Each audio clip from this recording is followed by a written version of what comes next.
రైతు సోదరులకు స్వాగతం. కర్ణాటక కీలక నిర్ణయం తీసుకుంది. ఆల్మట్టి డ్యామ్కి సంబంధించి ఇప్పటికే 100 టీఎంసీల ఫ్లడ్ ఆల్మట్టి డ్యాంలో చేరింది. మరో 23 టీఎంసీలకి కెపాసిటీ ఉన్నా కూడా ఆల్మట్టి డ్యామ్ ప్రస్తుతం ఉన్న సదుపాయాల ప్రకారం ఇంకా బ్యాక్లో పరిహారం ఇంకా ఇబ్బందులు ఉన్నాయి కాబట్టి 100 టీఎంసీలో వాళ్ళు మెయింటైన్ చేస్తూ ఉన్నారు. ఎగువ ప్రాంతాల నుంచి ఆల్మట్టి డ్యాంకి 58,000 క్యూసెక్ల ఫ్లడ్ వచ్చి చేరుతా ఉంది. మహారాష్ట్ర, కర్ణాటకలో భారీ వర్షాలు నమోదవుతున్నాయి.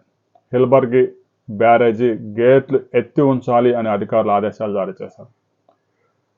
సాంగ్లీ, సతారా, కొల్హాపూర్ జిల్లాల్లో భారీ వర్షాలు నమోదవుతూ ఉన్నాయి. కృష్ణానదికి వరద మరొకసారి మొదలైంది. మహారాష్ట్ర ఇంజనీర్స్ కర్ణాటక అధికారులతో సమావేశాలు నిర్వహించారు. ఆల్మట్టి డ్యాంలో ఆగస్టు 15వ తేదీ వరకు 517 మీటర్ల నుంచి 517.5 అంటే 517.5 మీటర్ల వరకే ఫ్లడ్ మెయింటైన్ చేయాలి.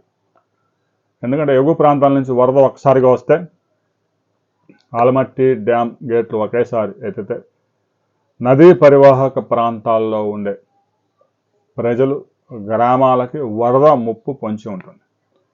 ఫ్లడ్ అనేది జాగ్రత్తగా మెయింటైన్ చేసుకోవాలి. నిదానంగా ఒకసారి వదలకుండా పెంచుకుంటూ వెళ్ళాలి.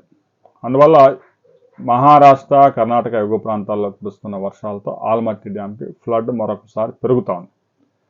ఇప్పటికే 100 టీఎంసీలు ఉంది. 12,500 క్యూసెక్లు విద్యుత్ ఉత్పత్తి ద్వారా నారాయణపూర్కి రిలీజ్ చేస్తూ ఉన్నారు. ఏ క్షణంలోనైనా ఆల్మట్టి డ్యాముకు సంబంధించి గేట్లు ఎత్తి నారాయణపూర్కి ఫ్లడ్ రిలీజ్ చేసే అవకాశం ఉంది. ఇక నారాయణపూర్లో 37 టీఎంసీల కెపాసిటీ ఉంటే ఇప్పటికే 27.5 టీఎంసీల వరద చేరింది. ఎగువ ప్రాంతాల నుంచి కూడా ఫ్లడ్ వస్తూ ఉంది. ఆల్మట్టి డ్యామ్ గేట్లు ఎత్తితే నారాయణపూర్ డ్యాము ఒకే రోజు నిండిపోయింది. ఎందుకంటే కుషన్ అంతా 9 టీఎంసీలు, 9.5 టీఎంసీలే ఉంది.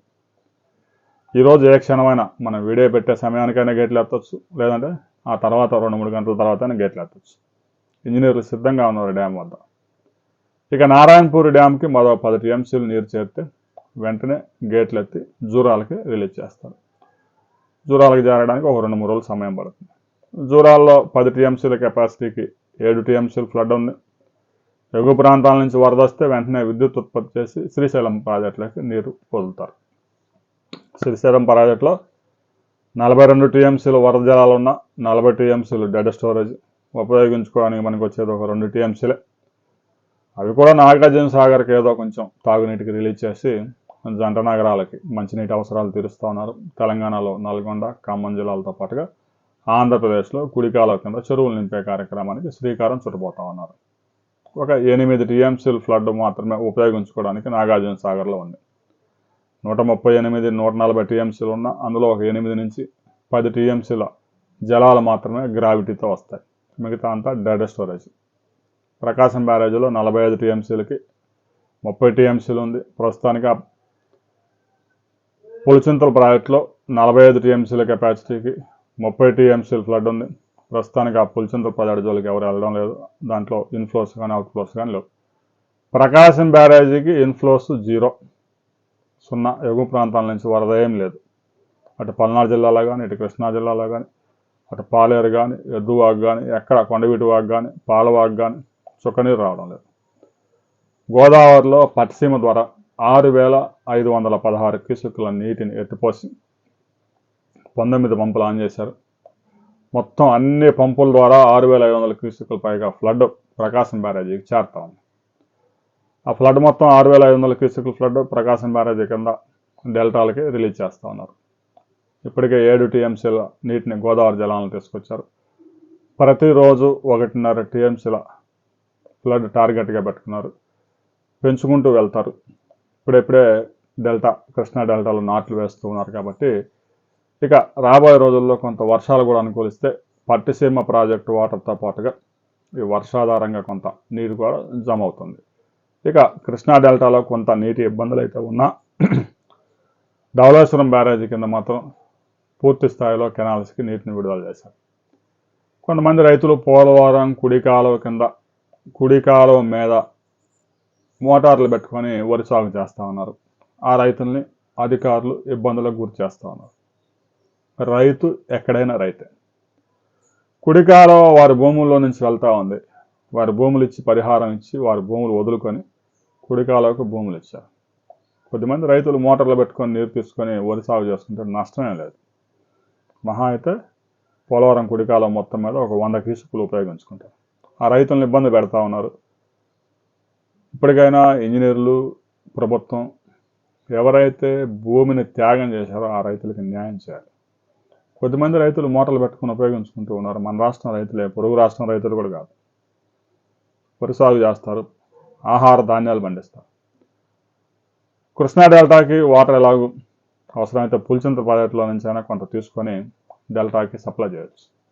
కానీ కుడి కాలువలో నీరు వెళ్తూ పక్కనే పొలాలు ఎండబెట్టుకుంటే అది ఎవరికి న్యాయం చేసినట్టు? ఇప్పటికైనా అధికారులు ఆలోచించాలి. కుడి కాలువ కింద మోటార్లు పెట్టుకొని కూడా రైతులు నీటిని ఉపయోగించుకునే విధంగా అవకాశం కల్పించాలి. భూమి త్యాగం చేశారు. కుడి కాలువకి 3,500 ఎకరాల భూములు ఇచ్చారు.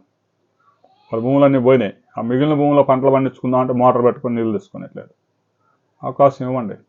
కేసులు పెడతా ఉన్నారు, మోటార్లు పీకుతూ ఉన్నారు, ట్రాన్స్ఫారాలు ఆపేస్తూ ఉన్నారు. ఇప్పటికైనా అధికారులు స్పందించండి, ప్రభుత్వం స్పందించాలి. దాదాపు 12,000 మంది రైతులు ఉన్నారు కుడి కాలువ కింద. కుడి కాలువ కింద అయితే ఎక్కడ బ్రాంచ్ కింద వస్తావులా, కుడి కాలువ మాత్రమే పూర్తి చేశారు. కుడి కాలువ కింద ఎక్కడ నీరుని ఇవ్వటం లేదు. ప్రకాశం బ్యారేజీకి తీసుకొస్తాను. కొద్దిమంది రైతులు ఏదో మోటార్లు పెట్టుకొని 5 ఎకరాలు 10 ఎకరాలు సాగు చేసుకుందాం అంటే అధికారులు కేసులు పెడతా ఉన్నారు. దీని మీద ప్రభుత్వం వెంటనే స్పందించాలి. పట్టిసీమ ఏదైతే లిఫ్ట్ చేస్తూ ఉన్నారో పోలవరం కుడి కాలువ కింద కూడా రైతులకి పంటలు సాగు చేసుకునేందుకు మోటార్లు పెట్టుకునేందుకు అవకాశం కల్పించాలి. ఇక రాబోయే 2-3 రోజుల్లో శ్రీశైలం ప్రాజెక్టు కూడా వరద చేరే అవకాశం ఉంది. ఆరుతడి పంటలకి అవకాశం మెరుగుపడతా ఉంది. రాబోయే వారం రోజుల్లో కొంత క్లారిటీ వస్తుంది. ఎగువ ప్రాంతాల్లో కురుస్తున్న వర్షాలతో ఒక 20-30 టీఎంసీలు ఫ్లడ్ వచ్చే అవకాశం ఉంది. అందులో ఒక 10 టీఎంసీలు నారాయణపూర్లోనే క్లోజ్ అయిపోద్ది. ఇక అంతకంటే ఎక్కువ ఫ్లడ్ వచ్చింది ఒక 15-20 టీఎంసీల వరకు శ్రీశైలం ప్రాజెక్టు చేరే అవకాశం ఉంది. వర్షాలు కంటిన్యూ అవుతే ఫ్లడ్ పెరుగుతుంది. కేవలం ఇది 20 టీఎంసీలు 30 టీఎంసీలు పరిమితం కాదు. ఎందుకంటే శ్రీశైలం ప్రాజెక్టు, నాగార్జున సాగర్ ప్రాజెక్టుకి కనీసం ఒక 300 టీఎంసీలు ఫ్లడ్ అన్న వస్తే కానీ ఆరుతడి పంటలకు అవకాశం దొరుకుతుంది. 20 టీఎంసీలు 30 టీఎంసీలు అంటే తాగునీటికి మాత్రమే. ఎగువ ప్రాంతాల్లో వర్షాలు పడతా ఉన్నాయి కాబట్టి ఫ్లడ్ కంటిన్యూ అయ్యే అవకాశాలు ఉన్నాయి. ఇంకా ఆగస్టు నెలలో కూడా ఎక్కువ వరద వచ్చే అవకాశం ఉంది. ఆ వివరాలతో మరో వీడియోలో మనం కలుసుకుందాం.